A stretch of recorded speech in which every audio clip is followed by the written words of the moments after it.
As a child, I remember, we had to hide the fact that we were Amazighs. So I see a huge evolution compared to then. Now we can be proud to be Amazigh. Many might know them as Berbers, the indigenous people living in North Africa prior to the Arab arrival. But some members of this community reject this term, preferring to go by Amazighs, meaning free people. From Morocco to Egypt, the diverse diaspora forms a tight-knit community in Paris. Their culture has largely remained in the shadows, but over the last couple of years, activists are shedding the spotlight on their identity. The company Kif Kif Bladi, created in 2017, is a champion of this revival. Tout ce qui se passe, c'est avec Chanez quand je suis pas là. Chanez, elle va pas vous lâcher, d'accord? C'est un problème sur les bijoux, sur l'organisation, c'est Chanez. At this cultural center, the members of this dance group prepare for the next show led by Raïsaleh, a Franco-Moroccan choreographer. For me, it's something I say on social media, and even today, I can get insulted for it. People say, no, you're Arab, why would you say that? But in my DNA, in my lineage, there's no doubt about it, I'm Amazigh, so it's really something controversial.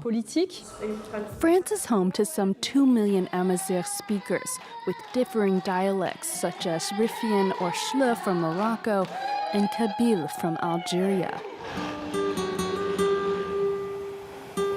Several generations of Kabyle Algerians have settled in this neighborhood in the east of Paris, including the famous singer Yennayer. The Berber Cultural Association, which is celebrating its 45th anniversary this year, is the beating heart of this community. Historically, women have always been keepers of the Amazigh language.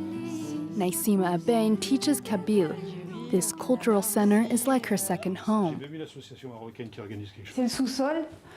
This is the basement. And in this room, we do our intimate house shows. Big names like Yennayer have rehearsed here. The story goes on. This year, we're delighted to welcome his daughter, who leads the choir with the children from the Kabyle class. Passing on values, defending minorities. The head of the association has made this his mission. North African immigration isn't just what people think it is. It's multifaceted.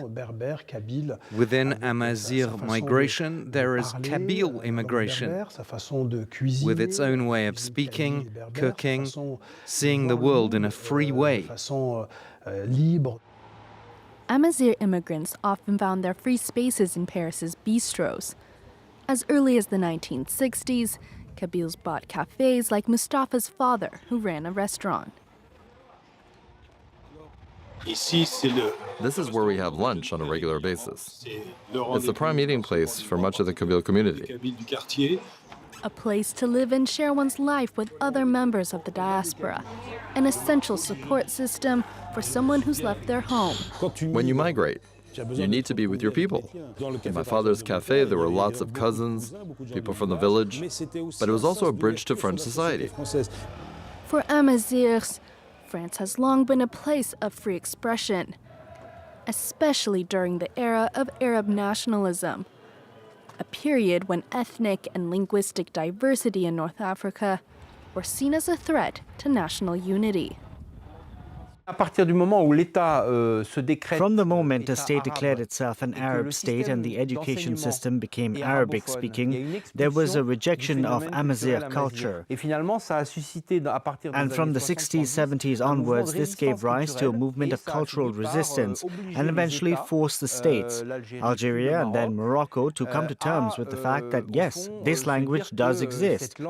And today it has even become an official language in these two countries, which is an unprecedented decision. Amazigh voices are louder and more visible now, whether at the last Soccer World Cup or during the recent protest movement in Algeria. They no longer hesitate to brandish their tricolor flag with its red emblem, a symbol of newfound pride. We meet up with Raisa and her dance group. They're here to introduce the public to their traditions. Through song and dance, their culture is on display front and center. I grew up in Tunisia, so here I feel right at home. I've always lived in this festive atmosphere. It was really important for us to reclaim our identity. Now, what can we pass on to the new generation? The Amazighs in France truly embody the meaning of their name as free people, proudly displaying their traditions and identity.